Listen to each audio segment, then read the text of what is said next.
দীঘা গিয়েছি দুদিনের জন্য ঘুরতে, শহরের কোলাহল থেকে একটু রিল্যাক্স করতে। তো কয়েকটা জিনিস নিয়েছি, তোমাদের সাথে একটু শেয়ার করি। দুটো পাখা নিয়েছি, একটা সাদা আর একটা বেগুনি কালার। একটা আমার দিদির জন্য, একটা আমার জন্য। আর ধূপদানিও নিয়েছি দুটো। আমাদের এখানে এটা 50 টাকা, দীঘাতে 40 টাকা করে এনেছি, দুটো নিয়েছি।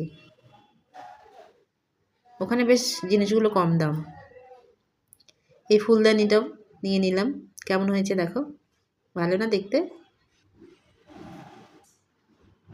আর একটা পেনদানি নিয়েছি, পেনও রাখা যাবে, যা ইচ্ছে হয় রাখার জন্য। আর একটা লবণ রাখার জন্য নিয়েছি। প্রত্যেকটা জিনিসের দামই কম। দীঘার সমুদ্রের কিনারে বসেছে ছোট ছোট দোকানগুলো, বাজার করতে ভালোই লাগে। আর এই ট্রেটাও কিনেছি, দীঘাতে জানলা করে যেতামই না। বাঁশের তৈরি, ভালো না দেখতে? জিনিসগুলো আমার কেমন হয়েছে অবশ্যই জানিও।